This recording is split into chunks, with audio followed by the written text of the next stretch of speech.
The Detroit Public Theater is hosting a new play called Soft Target that follows a 9-year-old and her bedroom toys as they unpack the trauma of living through a school shooting. I spoke with playwright Emily Kaczmarek and actor Cora Steiger. When did this story begin to develop in your head, and what was the catalyst of it? I wrote the first draft of Soft Target in 2018. It was a really bad year, particularly bad year for mass shootings and school shootings in particular. It was the year of Parkland. Anytime there is a mass shooting, particularly a school shooting, but any of them really, it's just, I don't know how to metabolize them. So I knew I wanted to write about it because the things that keep me up at night tend to be where I start plays. I think on its face, when people hear what it's about, especially before they've experienced it in a theater, people can feel nervous or scared or sort of pre-upset. I really didn't want to write something that felt preachy or didactic or like an after school special or like a bummer. So I started thinking about, what are some sort of side doors into this subject matter.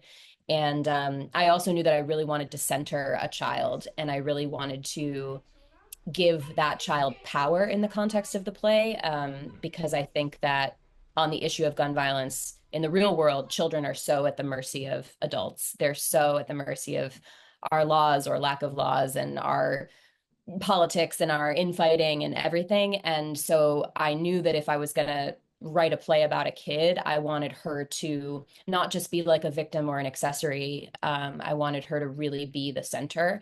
And then I started thinking about, ways to invert the real life power dynamic. And I was like, who would this girl have power over? And I started thinking about her toys. What am I hurt with? There's a hole in your side. Get in. Once I had the conceit of the toys being played by adult actors, sort of orbiting around this child actor, then it felt like I had a way in that would offer some humor and some levity and some sort of playfulness and strangeness that would create the space to then tackle the harder stuff. Sit down. Nope, can't do that. Nope, can't do. You've got stuffing coming out of your heels. Come on, I'll read to you. No thanks. You sure? Did you have anyone in mind as you were putting these stories together, as you were developing these characters that were going to be toys played by adults? When mass shootings are reported on, there's often the number of people killed and the number of people wounded, and the number of survivors and witnesses who were there, whether they were other, potential targets or whether they were first responders or people who just happened to be in the wrong place at the wrong time. Those people's lives are forever changed. I didn't want to co-opt any particular survivor story, of course, but I did sort of pull and sort of collate inspiration from reading about a lot of different survivors of different ages. We have a child at the center of the show, so the whole team has put so much energy and care and resources towards making sure that child actor is protected and feels safe and feels supported in portraying this character arc. Because today we're going to part in the school play, which is Peter Pan. And guess who I am? Peter Pan!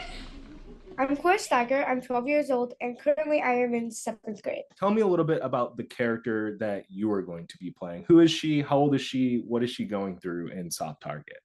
Well, Amanda is a 9-year-old girl, and she has just gone through a school shooting at her school, which is obviously, it's devastating. But in this show, there are so many funny parts, and it's about hope and getting the courage to be able to move on and heal. For no good reason, that's why. But that's horrible. I know.